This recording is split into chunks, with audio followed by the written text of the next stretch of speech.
The labels you were giving a year ago, a month ago, and maybe even today might still be deciding the moves you make. But here's the truth. It's your decision, not anyone else's, to change the narrative. Family, today's episode is one of those episodes that I ask that you save. This is one of those episodes that I'm going to speak so transparent that I hope that I could wake someone up, because in this thing that I love called life, called project management, called just wanting to be better each and every day, it's a journey. And some days you fall and some days you walk. But the importance of it all is to be able to get back up when you fall. See, I'll never forget a project I led, a facility move upgrade. On paper, it looked like a simple seat shuffle, but I knew better. The scope was massive and the impact was far reaching. I was excited because this wasn't the kind of project I normally got. It was a chance to stretch and prove myself. The project had been handed off to me from a previous project manager that left for another department. The expectations from leadership was set high, but I decided to go deeper. I reached out to stakeholders who weren't even listed on the original stakeholder register, because I knew one person who would have insight, and that would probably be the facility manager. When we sat down, he admitted he hadn't realized the full scale of the project. Together, we brainstormed what the true plan actually looked like. Suddenly, what was being treated as a seat move revealed something deeper, which was a full-scale upgrade with IT dependency, external vendors, and a major communication needed. I was determined to get it right. But one morning, I came in an hour early to start drafting the project schedule, putting together the communication plan, and structuring for execution. As I walked into the office, I overheard some voices. See, it was my manager and a colleague. They didn't know I was there. I heard them say my name, so that's what created me to really pause and stop. And then I heard these words: "We're going to need a backup. There's no way he's pulling this off. He doesn't even have the skill set." They went on, picking apart my abilities, questioning my capacity. And in that moment, it felt like every doubt I've ever carried with me was stamped on me again. A label: not good enough.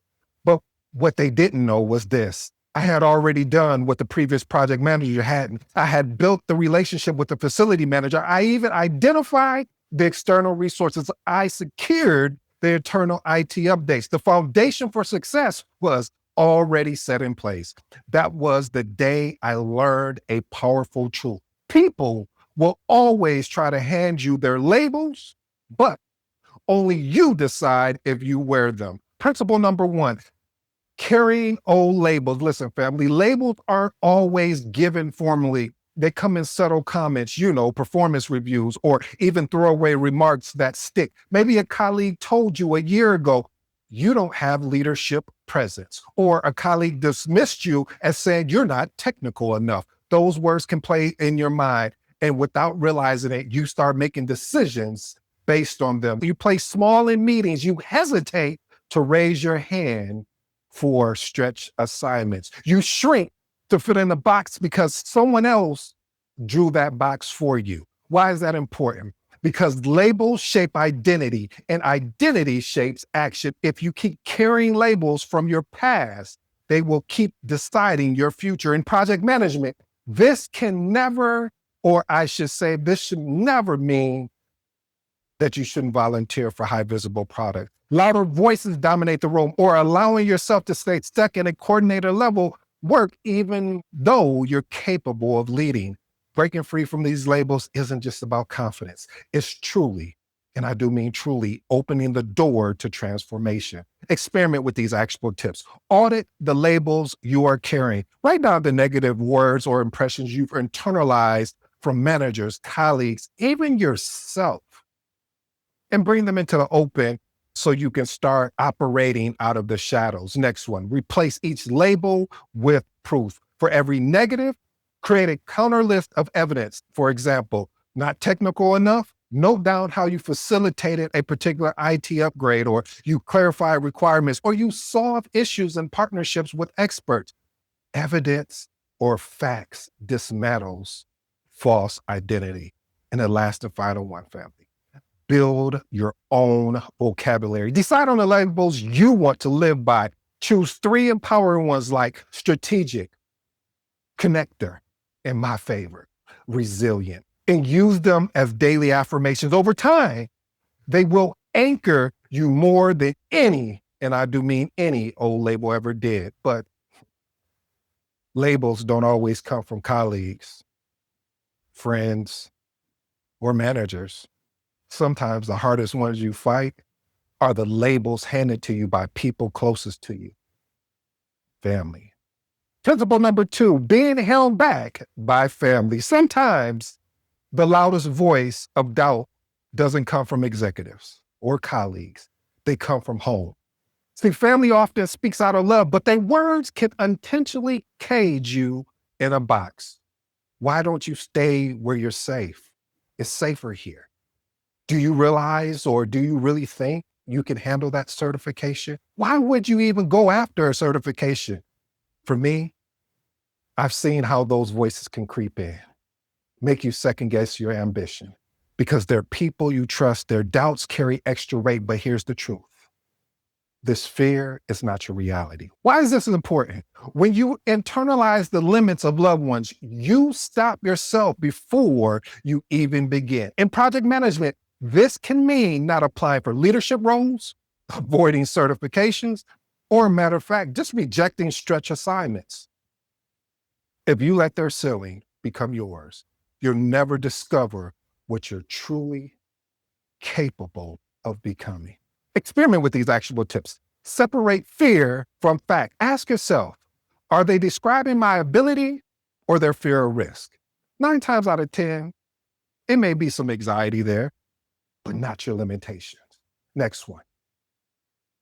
Curate your circle. Surround yourself with people who believe in your growth, your transformation, your development. Join professional communities, mentorship groups, or accountability partners who feel you forward instead of clipping your wings. I like that one, family. Anchor in your vision. Write a personal definition of success. Every time doubt creeps in from loved ones, from yourself, revisit that vision. It reminds you of the why you made the decision to walk this path. But sometimes the voice holding you back isn't all external at all. It's the quiet fear that whispers, what if I succeed and I can't live up to it? Principle number 3, fear of success. Yes, really, fear of success. See, most people think imposter syndrome is about fear of failure, but many project managers secretly fear success because success raises expectation. Now, people expect you to maintain it, repeat it, and of course, exceed it. That thought of sustaining success feels heavier than actually falling. Why is this important? Fear of success breeds self-sabotage. You procrastinate, you avoid opportunities, you play small so you won't have to deal with the weight of the higher expectation. This keeps you stuck in mediocrity, even when you're capable of excellence. See, family, I'm not sharing nothing that I heard about, not something that I thought on a whim. This is something I've lived and I know. So I want you to experiment with these actionable tips. Name the pressure. Write down exactly what you're afraid of regards to success and what will it demand from you. Naming it turns the vague into something manageable. Next one. Treat success as seasonal. Think of success in seasons. Deliver, reset, and grow. This rhythm removes the illusions that success must be maintained at full throttle forever. And the last and final one, shift from image to impact. I like that, family. See, when you reframe success around the people you serve, your team, your stakeholders, your clients, success feels even lighter when it's about service, not perfection. But as you know, whether it's fear of success or fear of failure, imposter syndrome often tricks us into the same behavior. Oh, you don't know what the behavior I'm talking about? Overworking, overcompensating, burning ourselves out to prove we belong. Principle number 4, Overworking to compensate. Imposter syndrome often drives project managers to work harder than anyone else in the room. Not out of passion though, but it's really out of fear. You stay late, you triple check every detail, and carry the unspoken belief, if I just do more, they won't see my flaws. Why is this important? Overworking doesn't prove worth. It proves insecurity, and it is truly unstable. Burnout not only hurts you, but it undermines your ability to lead effectively. A burnout project manager makes reactive decisions, misses details actually, and loses credibility with their team. Experiment with these actionable tips. Set non-negotiable boundaries. Define your work hours and stick to them. Respecting your own limits trains others to respect them too. Next one. Focus on outcomes, not hours. Evaluate yourself on results delivered, not on the time spent. This shifts you from busy work to being more impactful and effective. Next one, delegate with confidence. Don't hoard tasks to prove yourself. Again, don't hoard tasks to prove yourself. Trust your team. Use delegation as a leadership tool, not as a weakness. And I know when you're overworking, which is not sustainable, many swing to another trap, which I call dismissing their wins altogether, convincing themselves their success was just luck. Principle number 5, attributing success to luck. Imposter syndrome convinces you that your accomplishments aren't skills or preparation. They're just an accident. You landed the role because of timing. The project succeeded because of the team, not you, not the collaboration with the team. Oh, you passed the exam because you got the easier version of the PMP or the CAPM or the ACP. Why is this important? See, the mindset erases ownership of your achievement. If you consistently attribute success to luck, you'll never build confidence because you're not giving yourself credit where credit is due. Experiment with these actionable tips. Audit the effort behind the win. List the specific actions you took to contribute to the outcome. This proves your fingerprints are on the success. Next one, track achievements publicly. Keep a running success journal or digital archive of milestones. Seeing the pattern reminds you success is repeatable, not random. And the last and final one, accept praise without deflection. When someone congratulates you, resist the urge to say, oh, it was nothing. Instead, say, thank you, and internalize it. But even when you achieve something, that old imposter syndrome doesn't stop there. It tells you to downplay your success so you won't draw too much attention.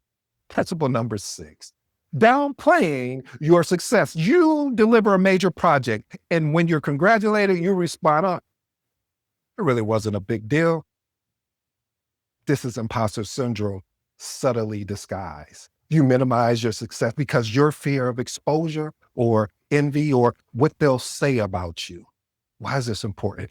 Downplaying success trains people to believe your contributions are smaller than they are. Over time, this damages your professional brand. Even if you don't advocate for your own wins, no one else will consistently. Experiment with these actionable tips. Practice confident gratitude. When praised, simply say, thank you.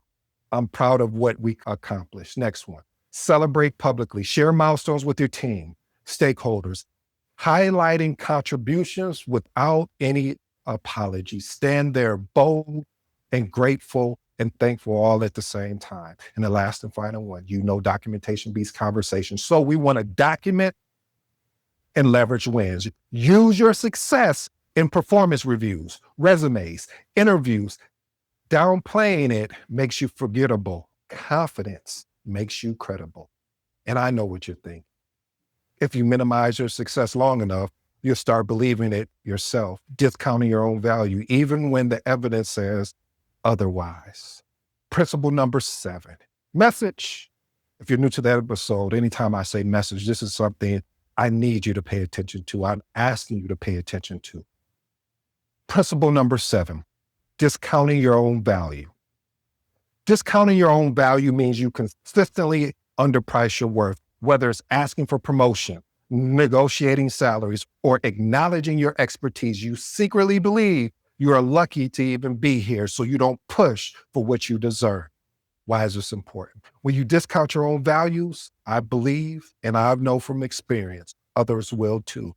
This creates a cycle of being overlooked for promotions, raises, or even leadership opportunities. In project management, undervaluing yourself limits your influence and career trajectory. Experiment with these actionable tips. Quantify your impact.